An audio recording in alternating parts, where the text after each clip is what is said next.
早晨，各位，歡迎收睇第二次嘅的士駕駛報告啊！咁今日咧都係一個星期日嚟嘅，我哋喺藍田開工啦，咁就行觀塘繞道，進發去呢一個新蒲崗啊！因為睇下有冇啲客人係星期六玩完通宵之後禮拜日朝早翻屋企嘅咧，所以我哋就去新蒲崗，有好多 party room，有好多打麻雀嘅客人啦，所以我哋即管搏下佢哋喺咪嗰度啦。好，咁不過咧都唔賣關子啦，係冇噶，同上次一樣都係乜人都冇噶。所以咧，我哋一入到嚟呢度啦，跟住轉咗入翻大有街同埋呢一個雙喜街。最尾咧，呢度冇乜人啦，咁又諗住入五芳街睇睇。不過咧，見到右手邊呢一間包店，我哋又入去買個早餐先啦。咁咧，最尾咧，其實我係冇買到啊，因為咧睇勻晒啲包咧，好似都冇個啱食，所以最後放棄啊，走人，繼續去翻呢一個啟德方向。咁咧，希望好似上次咁樣都有人call 車啦。不過今日都係冇噶，所以咧我哋冇計啦，咁啊繼續出發。咁咧呢個方向咧，一般嚟講我都係會去呢個油尖旺嘅。咁呢度直行啦，咁就去翻呢一個亞皆老街，一路行到去朗豪坊，轉咗上海街嗰邊咧，就睇下有冇客啦。咁啊一樣兜翻嗰條嗰個圈啦，咁啊喪兜就應該會有噶啦。咁嚟到呢度，我哋就轉咗入上海街啦。不過你見到啦，成條街都係的士啦，同埋今日有啲毛雨啊，所以我都好懷疑有冇人咧會而家呢啲鐘數出街啦。咁不過唔緊要，嚟到呢度我哋停一停低，左邊有間七仔咧，咁我就係買啲補給先。啱啱咧冇買到包食啦，咁呢度咧我喺七仔就買咗杯咖啡啦，同埋買咗個三文治，係呢個雙層芝士火腿三文治，類似啦。好，咁啱啱左手邊接咗個客啦，咁我哋就喺呢個砵蘭街出發去竹園北村嘅。咁竹園北村嘅行法，咁就一路行住呢條窩打老道啦，跟住行到去尾啊，行晒成條。咁跟住就轉翻右去聯合道咁樣上翻去竹園啦，係啦，都係呢條簡單嘅路線嚟嘅。不過就沿途好多燈啦，係啦。咁呢盞燈咧，通常咧去到咧都係會突然間轉㗎，因為咧啱啱喺嗰度綠燈，即係上一盞燈綠燈。然後咧好幾次咧初頭唔熟都會一路想衝啦，但係衝到差唔多過到嘅時候咧，佢就會轉燈噶啦。所以而家咧行過呢度咧，我都係正常速度啦，佛系啦，通常都唔會過到噶啦。係啊，咁嚟到呢度就已經到咗BU 噶啦，浸會大學。咁直行上翻去呢條竹園道，咁咧去到中間嘅位置，我哋就轉左就入翻去竹園北村啦。咁呢個客人咧喺沿途都係瞓得好冧啊。咁嚟到呢一個位咧，我係諗住轉咗之後咧就嗌晒佢，問佢入咗村之後係右手邊呢度啊，定係要繼續直行啊咁樣。但係佢都係冇醒嘅，所以我哋一路直行去到呢度啊，佢就話呢度停就可以啦。最尾都好彩醒到，好驚佢係真係瞓到死咗咁樣，因為我聞到應該有少少我煙味定唔知酒味咧，我都唔係好識分啊，咁所以就清醒嘅，冇事。好，落完客之後咧，我哋繼續轉翻左邊。咁我嘅想法都係想去翻新蒲崗，我唔信邪，都係想去翻新蒲崗嘅。咁不過咧，去到呢一個位轉咗左之後咧，就接到下一個客人啦。佢咧係喺呢一個黃大仙下村嘅，咁就轉翻右邊入翻呢一個蒲崗村道，咁就落翻龍翔道嘅方向啦。好，呢一度落咗去之後，好一路行過呢個係咪叫黃大仙中心啊？跟住就轉左入翻呢條唔知咩街，係咪正德街呢？我估唔緊要。轉右咗之後呢，咁我哋就入到呢個下村啦。咁客人喺前面呢個迴旋處嘅位置啦。跟住呢個客人呢，就想去聖德肋撒醫院啊，喺九龍城隔離嗰個。好，咁就 easy 啦。不過呢，我睇地圖呢，佢係有2個方向可以揀嘅。咁其實我到而家都唔知呢個位轉左快啲啊，定係轉右快啲啊。不過最終我係選擇咗轉左嘅，咁又翻東頭村道，轉右就沙田坳道，跟住去翻彩虹道，然後行嗰個U 型橋啊，咁就靠右去翻太子道東嘅，係啦。咁一路直行咧，靠左落翻橋咧，咁就到達噶啦。咁都係一個好快嘅行程嚟嘅。咁呢一個係第2個客人啦。咁呢一紮醫院咧，佢全部都係好似有好幾間黐埋一齊嘅。咁其實到而家我都唔係好識分嘅，即係有時候叫九龍醫院啦、法國醫院啦、聖德肋撒醫院啦，跟住裏邊即係再行前少少有啲眼科醫院啦咁樣。其實我係唔知邊間打邊間嘅。不過講晒呢啲名咧，我都係去翻呢個位嘅，咁應該就實冇死㗎啦。咁嚟到呢度，我哋又要去揾客啦。唔知下一個客人邊度先有呢？係啦，好，即刻有單。呢一個客人咧係喺呢一個通菜街嘅，咁係有多站嘅行程嚟嘅。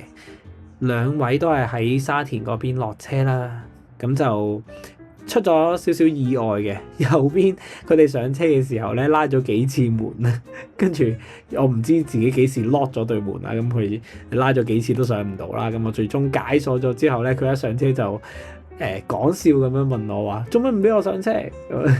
都係啲後生嘅客人嚟嘅，咁就我知道佢哋講笑嘅啫，咁就笑下，講聲 sorry 就繼續出發啦。咁樣，咁佢哋沿途都有講有笑嘅，咁我都冇話點樣搭嘴啦，咁我就純粹聽下咁啦，係啊。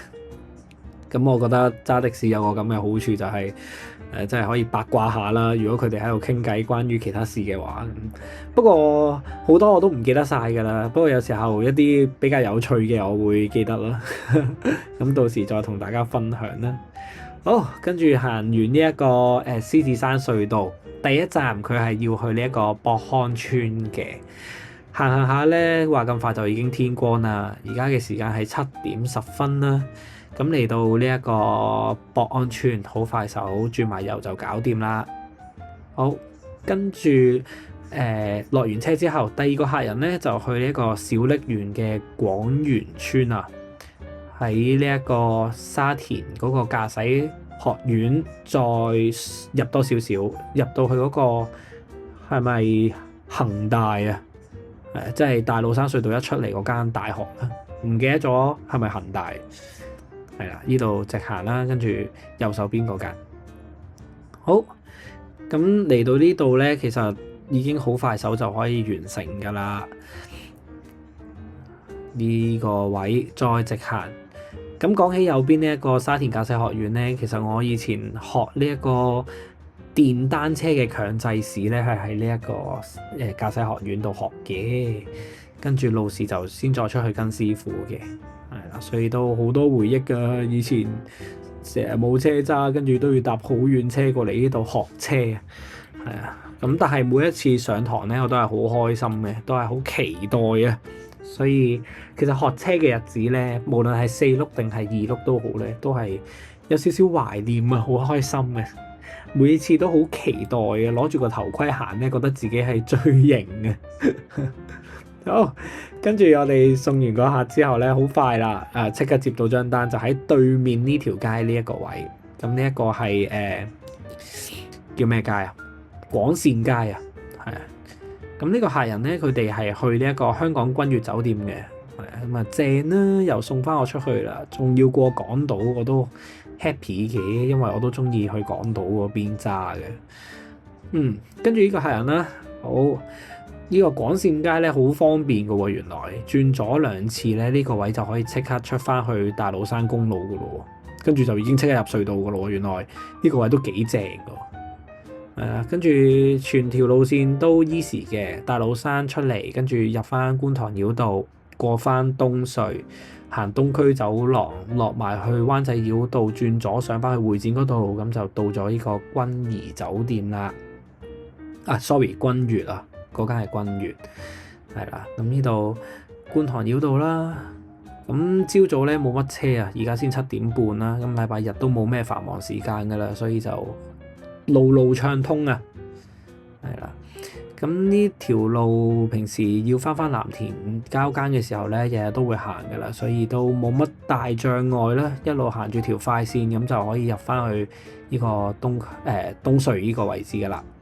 咁東隧咧就唔需要預咗入定線嘅，因為中途出去嘅時候都好多位咧可以 cut 翻去左邊就入翻北角銅鑼灣啦，右邊就去翻太古啊康山嗰邊啦，係啦。咁呢度咧就有少少障礙嘅，一開始頭行咧覺得好複雜嘅，左邊好多線啦，右邊好多線啦，同埋入呢條灣仔繞道必須要揀定條線啦，如果唔係咧就錯到冇雷公咁遠嘅啦。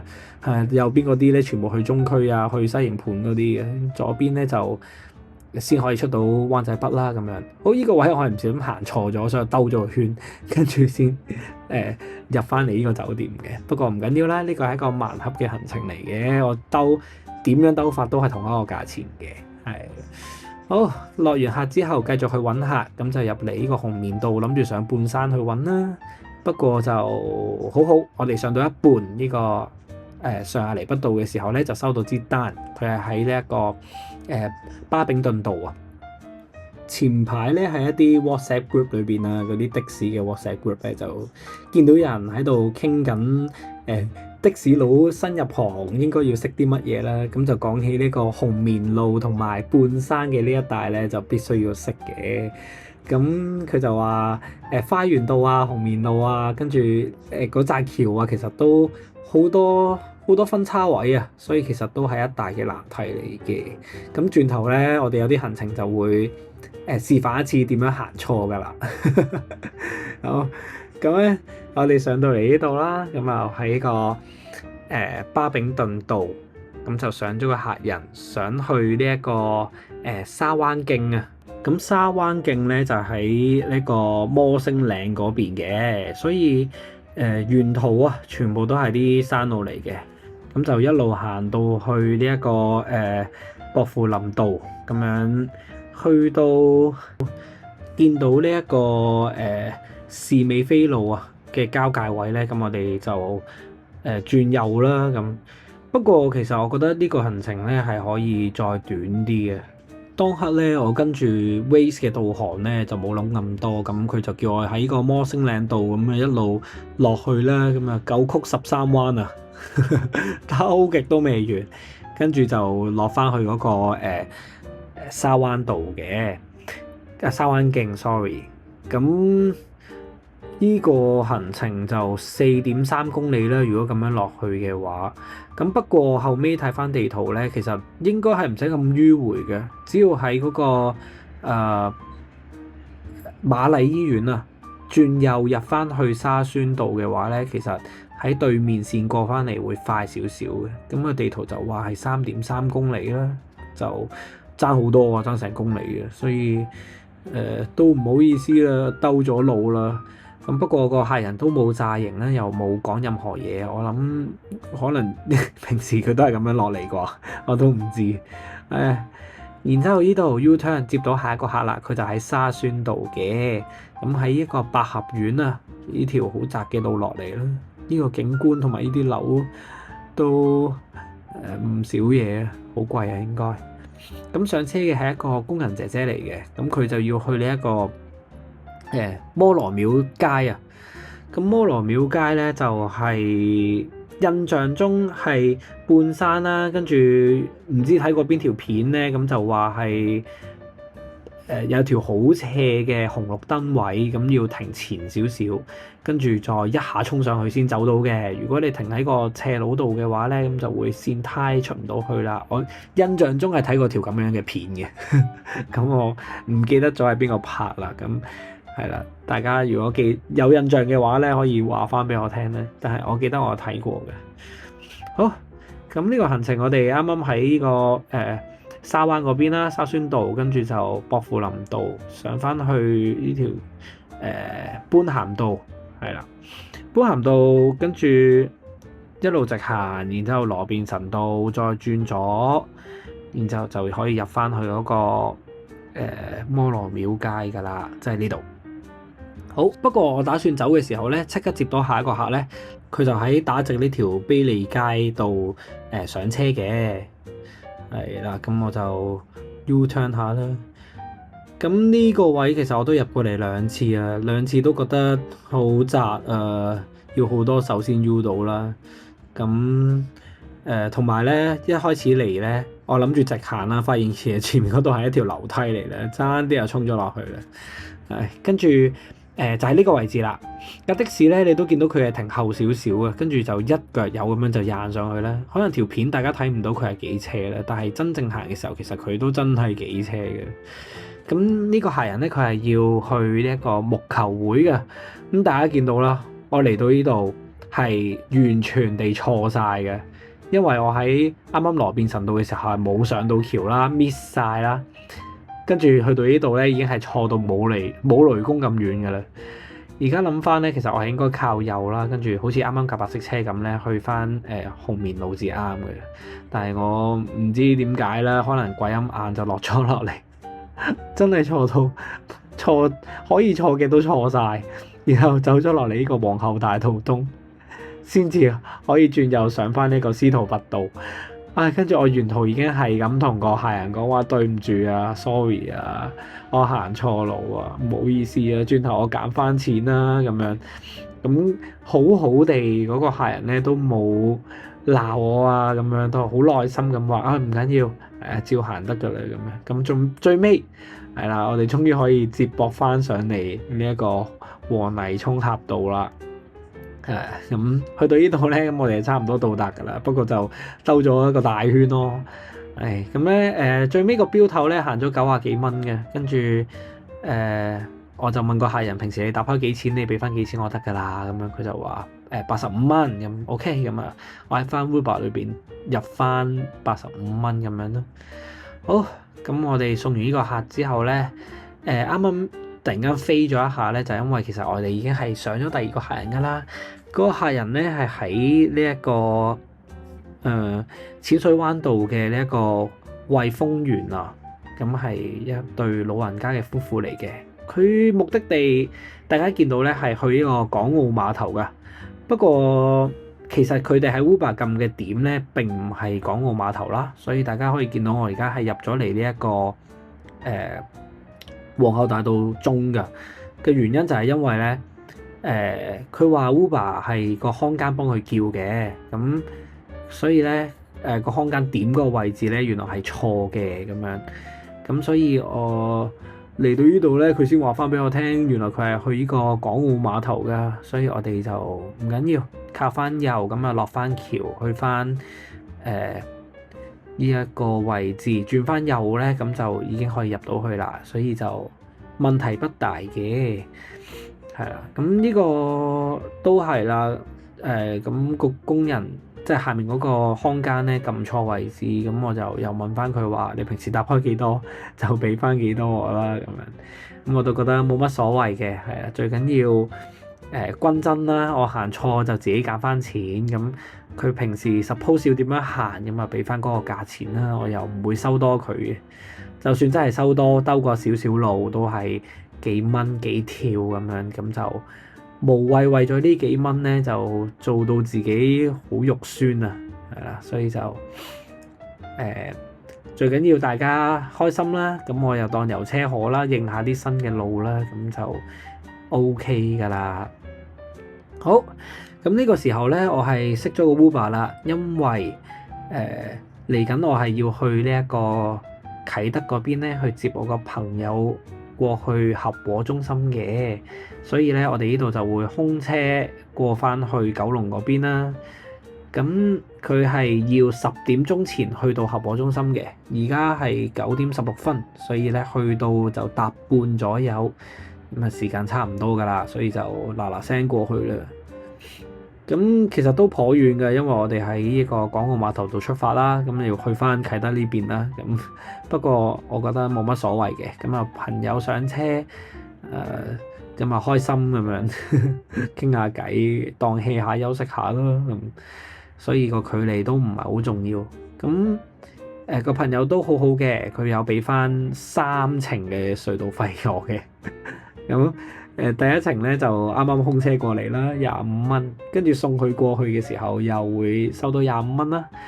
然後咧完咗呢一程之後咧，我就會係做自己私人嘢嘅，咁所以我都係會過翻九龍呢邊嘅，所以就再俾多25蚊啦。咁啊 total 其實呢度都好金啦，75啊。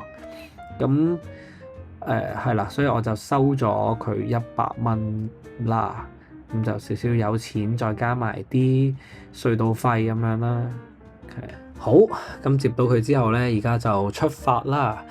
咁我哋一路沿住呢度直行去到見到警局嘅嗰個迴旋處咧，咁就轉右入翻去太子道東。咁咧呢一度平時咧我都會2揀1啦，一係我就直行入亞皆老街，跟住就去到公主道嘅時候咁樣入翻紅隧啦，或者好似而家咁樣，我就行呢個馬頭涌道咁樣去入翻紅隧嘅。咁2揀1我係完全地 depends on 塞唔塞車啦。如果上呢個馬頭圍道、馬頭涌道呢一個位咧嘅嗰條天橋冇咁塞咧，我就行呢度。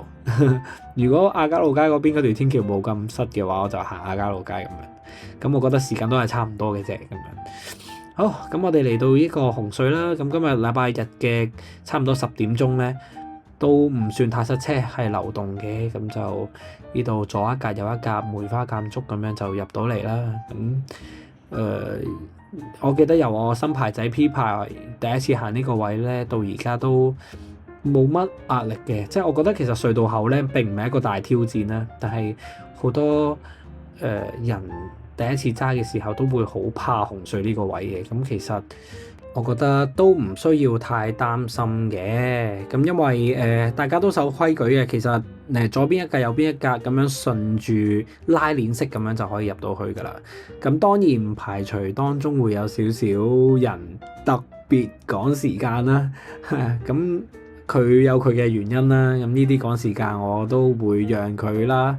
係啦，如果唔係咧撞咗嘅話，真係越急就越慢啊。所以就冇乜所謂嘅，係啦。佢貪心，喂，佢心急唔係貪心，咪俾佢行先咯。我呢啲慢條斯理嘅咁啊，我就冇乜所謂嘅。咁我自問咧就冇呢個路症啊，即係塞車也好啦，咁啲人咧突然間吸埋嚟也好啦，見到有人衝紅燈啦，有人 cut 實線啦，咁全部一律咧我都係用冇反應嚟反應呢啲事啦，係啊，咁我就覺得無謂令自己咁敏感啦，即係試下學識不反應啦。咁不反應咧，佢有個好處嘅，咁就令到自己咧就心身比較平和啲啦。咁佢犯規係佢嘅事啦，咁你就可以即係123佢啦，費事麻煩，費事去警局嘅話咧，咁就由得佢啦。咁如果佢唔係太過分嘅話，咁有時候講真，我行錯路都有機會犯規啦。咁大家一人一次當打和咯。如果唔係太離譜、太影響或者令到成件事太危險嘅話咧，其實我都覺得可以原諒嘅。係啊，好，跟住話咁快，我哋就嚟到新蒲崗啦。咁新蒲崗呢一個位置咧，我哋就需要揾個停車場去泊低架車咧，跟住就做我自己嘅嘢嘅。咁今日咧，我會試下泊呢個萬迪右手邊呢個停車場啦。咁我以為佢係平啲啦，但係結果佢係貴過啲咪標位嘅，因為平時我係會停新蒲崗舊嗰邊嘅咪標位嘅，咁就係啦。呢日咧我就諗住睇下呢個商場會唔會平啲啦。咁結果我拍完之後咧，原來係都頗貴嘅，我拍咗64蚊2個鐘頭啦，咁完全係唔抵啦，咁所以下次就唔拍㗎啦。所以今日播埋俾大家睇啦，呢個商場唔係呢個中心係個停車場係不斷咁樣轉圈轉圈轉圈嘅。哦，咁我對呢啲轉圈嘅停車場咧係完全冇抗體嘅，我係會想嘔嘅。有咩例子咧？呢啲轉圈嘅嘢，例如又一城啊。有咗成個停車場真係轉到眼都花埋啊！好似嗰啲即係轉地嗰啲窿，咩機啊，掘地嗰啲啊，有個螺旋形嗰啲咧，哇！我見到嗰啲咧頭都暈埋，所以有得揀咧，我都唔中意拍停車場嘅，因為我真係接受唔到係咁轉圈嘅嘢啦。好似玩嗰啲咩咖啡杯咧、迪士尼嗰啲咧，我唔係好敢入去啊。但係相反，我過山車我係完全唔驚嘅，但係呢一啲旋轉自轉嘅嘢咧，我係接受唔到啊。可能唔知啊，我特別容易暈車浪啦。可能講到暈車浪咧，其實如果我揸得衰咧，我係自己揸車都可以暈車浪嘅，所以我一般嚟講都會比較慢慢嚟啦，咁咪係啊，舒舒服服咁樣，唔好做啲大操作嘅。好，講咗咁耐，而家咧嚟到呢一個位置咧，就接咗一個 Uber 嘅乘客啦。咁佢就喺呢一個公樂道，就去旺角嘅新世紀。好啦，咁嚟到觀塘人啦，同埋去呢個旺角嘅行程咧，咁無論係邊一日都好咧，定必塞車嘅。好，咁我哋嚟到呢一度落翻去下邊 APM 啦，沿住觀塘道，跟住太子道東，然後上翻去太子道西天橋，係啦，一路直行咁就到㗎啦，都唔係一啲好困難嘅行程嚟嘅，係啦，完全一條直路，不過就睇下塞唔塞車咁解嘅啫。好，咁咧呢一度都平時唔會塞啦，咁其實一塞嘅位置就應該會係喺轉入去新世紀廣場嘅嗰個停車場位咧，就真係好塞嘅。因為嗰個路口又窄啦，跟住好多人需要橫跨呢一個閘位啦，跟住嗰個落客區又喺嗰度啦，停車場又長期冇位啦，大家要排隊啦，所以嗰個位仲有個巴士站啦，係七國咁亂，所以好乞人憎。如果大家唔係入去嘅話咧，盡量都靠翻右啦，咁就可以避過嗰啲塞車噶啦。好，咁嚟到呢度。喺呢一個太子道西咁就直行啦。呢度已經開始係爆炸塞車㗎啦。咁你見到左手邊咧，啲車究竟排喺度做乜鬼嘢嘅咧？其實佢係等緊個停車場。咁因為左邊嘅停車場咧，長期都係 full 㗎。咁我唔知點解啲人見到咁 full 都仲要排啦。可能有啲優惠啩，係啊，唔知啦。咁我自己就冇揸開私家車，亦都唔需要停呢個停車場啦，所以我就未明白到佢哋揾位嘅難處嘅，係啦。不過我就好明白呢個電單車冇位嘅苦況啦。咁遲啲有機會咧就出多條片講下呢個電單車骨位啊，係啊，真係好乞人憎嘅一件事嚟嘅。好。咁呢個接到下一個客人，佢係喺呢一個聖德肋撒堂啊，左邊呢一個教堂嘅。咁中學嘅時候咧，我係喺附近度讀書㗎，所以每一日都會見到呢個教堂，我都覺得好靚㗎。咁第一次嚟到呢個位上客啦，咁佢哋就會係去呢一個廣東道。廣東道係喺嗰個嗰條好多名店嘅街嗰度啦，咁佢係嗰個海運城嗰度落車嘅，都係一個完全塞車嘅路線嚟啊！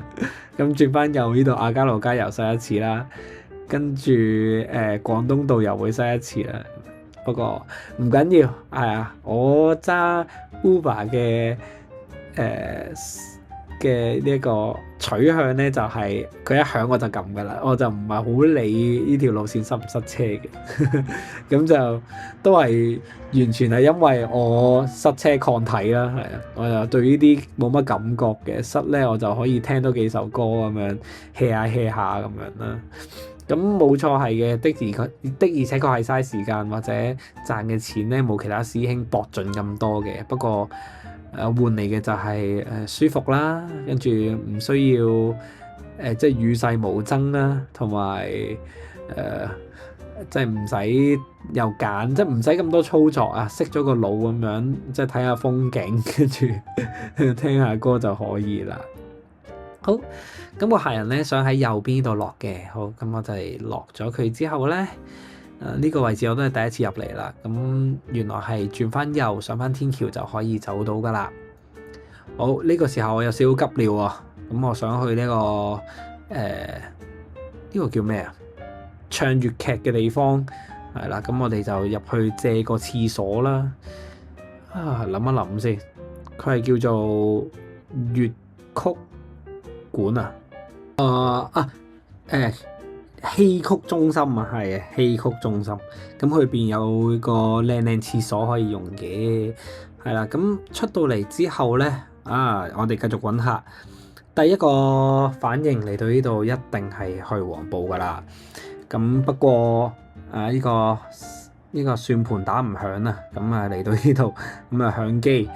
個乘客喺呢個對 Austin 嗰度上車嘅，咁就過海去翻呢個紀連那利啊。紀連那利呢一條街咧就好特別嘅，佢係全香港唯一一條街咧係冇嗰啲後序，即係冇道啊、路啊、街啊嗰啲後序嘅一條街名啦，純粹係一個名，就咁樣紀連那利咁樣就完咗噶啦。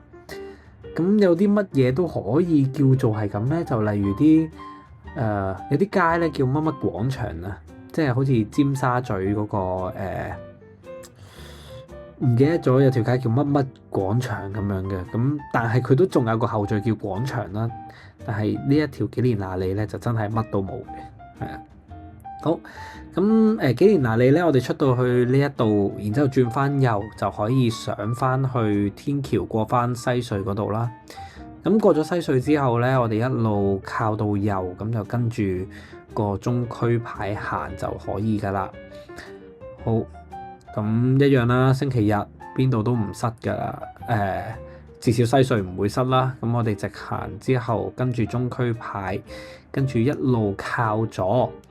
最尾咧，我哋會落翻去嗰個金融街嗰邊嘅，係啦。咁咧金融街之後就會繼續直行啦，然後上翻去紅棉路嘅。好，咁轉頭咧轉右呢條街咧，我覺得超級靚噶，因為佢個直線係望到呢一個中銀嘅。佢咁啱喺兩棟樓嘅中間夾住個中銀，我覺得呢個畫面係超靚嘅。有機會拍呢個 VOV 嘅視覺嘅時候，再影俾大家睇啦。好，跟住我哋轉右入翻呢條下亞厘畢道，跟住就可以嚟到呢個紀連那利啦。咁佢係左邊嗰間扒房度食扒㗎，兩位，咁就好正啦。咁我都影咗幅相，希望有機會都可以入去試下啦。咁好 lucky 地咧，我哋又接到下一個客人啦。咁佢咧就喺個江德道嘅，咁我哋就上翻山啦，然之後轉翻左係啦。咁入到江德道之後，咁呢位客人咧都係啲半山遊啊，全部都係山路嘅行程。佢咧就係去呢個舊山頂道嘅帝景園嘅。好。咁咧非常 lucky 地接到呢張單啦，咁點解咧？就係因為佢俾咗一個將功補過嘅機會啊！佢都係要行翻啱啱2揀1啦，即係落去花園道同埋繼續上橋，而家右邊咧入翻呢個繼續羅便臣道嘅一條天橋啦。我今次終於行啱啦！其實咁樣行咧就係最快噶啦，所以好開心地接到佢啦，俾我再行多一次啦，練熟翻呢個位啦。好，咁一路沿住呢個地利跟得你一路上山，然後兜個大圈落翻去呢一個舊山頂度咧，咁就左邊粉粉地色嘅呢一棟就係帝景園啦。好，咁個客人咧就喺呢一度落車，然之後出閘，我哋就繼續去揾下一個客啦。咁而家嘅時間係差唔多2點鐘㗎啦，所以條街都會比較靜少少啦。通常呢啲鐘數都係慢慢兜啦，冇乜響機嘅。前排我禮拜日返嘅時候，呢啲鐘數都係比較多街客為主啦。好，咁所以我哋即刻落到嚟呢一個皇后大道中，就諗住睇下會唔會響機啦。因為早幾日我係喺呢一度不斷咁樣去接到唔同嘅乘客，都係過到海㗎。咁今日咧一樣啦，我哋即刻收到 Uber 單，超犀利！呢支單係由中環街市一路去天水圍天瑞苑，超級無敵遠㗎。好，咁我哋出發。咦，大家望下前面嗰架車，係呢個粵車南下嘅產物嚟嘅喎。咁佢呢個係 FT 牌啦。咁唔知大家有冇聽過咧？其實 FT 牌之外，仲有幾款都係呢一啲左軚車嚟嘅，或者大陸落嚟嘅車係啦。咁咧有啲係 FU 啦，有啲係 FV 啦咁樣。咁FT 究竟係咩意思咧？咁其實我估我都查過嘅，但係我查嘢都查唔到啦。有啲人就話係呢一個foreign traveller， 咁有啲人都係話呢個係 from territories。咁但係咪真咧？咁我查唔到答案。咁我覺得都係一個好合理嘅猜測嚟嘅。咁 FT 應該都係呢啲意思㗎啦，咁樣。咁亦都可能係冇意思嘅，純粹以前派過 FUFV 咁啊，順便派埋 FT 咁樣啦。咁但係咧並唔係全部呢啲 FT、FUFV 咧都一定係左軚車嚟嘅。我都有見過係右軚啦，亦都係冇中廣牌喺上邊啦。咁所以有機會係以前派落嘅車牌啦，亦都有機會真係粵車南下嘅車啦咁樣。咁大家最易認嘅咧就係粵車南下嘅車咧，佢係會擸住一個藍色嘅中國車牌嘅咁樣。好啦，咁我哋如果港車北上嘅車咧，佢嘅中港牌嗰個中國牌咧係黑色嘅，咁同埋喺呢個粵字個尾尾數字之後會有個港字嘅，咁但係北即係呢個粵車南下嘅車就唔會有噶啦，同埋佢個牌係藍色嘅。好。哇！咁快咧，咁我哋就一路咁樣直行啦。咁我哋去天水圍嘅方向進發啦。咁咧，其實我好怕呢一啲咁嘅大長行程嘅，因為我係覺得好無聊嘅，我係會有少少覺得悶嘅。咁所以接到呢啲單咧，的而且確係會都好貴啦，好多錢啦。不過我自己中意行呢一個市區嘅路多啲嘅。好，跟住我哋行完三步仔啦，跟住汀九橋啦，就會入翻呢一個大欖隧道嘅。咁而家我哋喺大欖隧道啦，呢條又長又直嘅好無聊嘅隧道咁樣。然之後出咗嚟之後咧，就係一個我好中意嘅地方啊，係錦田啊。唔知點解我對錦田係一個情意結嘅，因為可能我都比較中意啲鄉村地方啦。大欖隧道咧，平時一出嚟嘅時候咧，會即刻聞到一陣牛屎味嘅。其實我係好中意去索呢陣味嘅，有少少病態啦。我就覺得係啊，我而家入咗嚟鄉下地方啦，咁樣我係都幾中意㗎。有跟住我哋嚟到呢度咧，咁一陣間會有個大回環啦，左邊一路又係一啲氹氹轉嘅路，然之後我哋就可以落翻去呢一個天水圍噶啦。好，咁咧天水圍呢個地方咧，以前我都係會成日入嚟嘅，因為有啲訓練咧係需要喺呢度進行啦。咁所以但係我都好耐冇嚟過噶啦。咁嚟到呢度又有一種好熟悉嘅感覺啦。咁就係呢個大藍天啊，加埋所有樓都係勁低密度啦，真係隔得好遠啦。咁樣就知道自己入咗天水圍噶啦。好，跟住我哋好快嚟到呢個左手邊 Pizza Hut 呢個位，左轉就係呢個天瑞苑停車場啦。咁嚟到天水圍，咁我又要部署一下究竟我轉頭要去邊啊。咁呢個時候呢，我就一路其實喺度諗緊，咦，係咪應該揾嘢食呢？邊度有嘢食呢？咁我就諗住隔離元朗啊，過去元朗嗰度食呢個 B 仔涼粉嘅雞翼尖，係啦，好耐冇食過啦，突然間有啲掛住，所以就諗住去元朗。點知呢個位我就接到一個新嘅客人啦，係 Uber 嘅，佢由呢個天頌苑出發去係元朗啊，耶！啱晒啦，反正我都諗住去元朗，咁佢咁啱又係去元朗，咁就非常好啊 ，very good fit 啊！咁我哋接咗佢之後呢，就會出發去呢個元朗嘅良業街。好，咁我哋揾個位置就出翻呢個屋苑啦，跟住就轉左入呢個天榮路，跟住就靠翻右入翻天成路啊。咁一路沿住朗平路就直行，咁我哋就入到元朗噶啦。好，跟住等埋啲燈位，轉右入朗天路，跟住就去咗朗平路，然之後就入咗朗平嗰邊啦，跟住就轉翻右入翻福喜街，就會入咗去元朗嘅嗰個工業區噶啦，係一個超級快手嘅行程嚟嘅。啊，講起元朗呢，咁我覺得都係一個好多牛市嘅地方啦，即係我唔係笑佢哋係咩騎牛嗰啲啦，純粹我真係好中意呢個味道啦。我覺得呢啲鄉村地方，即係我講緊唔係市中心啊，即係元朗好多，譬如大棠嗰邊啦，咁嗰啲比較冇咁多高樓大廈嘅地方咧，其實我都係好嚮往㗎。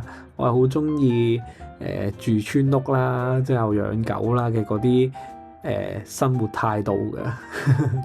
俾着我咧，我都係會即係當我可以做到去租樓嘅時候，我都係會想租村屋去住嘅。好，咁咧而家我哋就出發去食 B 仔涼粉啦。咁今日咧我嘅目標咧唔係食涼粉啦，我係要食雞翼尖啊。係啦，咁我就而家出發過緊去啦。咁而家嘅時間都係3:12啦。咁我就冇再做跟住落嚟嘅行程噶啦。跟住落嚟都係食完雞翼尖之後咧，咁就翻去交更啦。所以就今日嘅的士駕駛報告就嚟到呢度啦。Thank you 大家。OK，bye。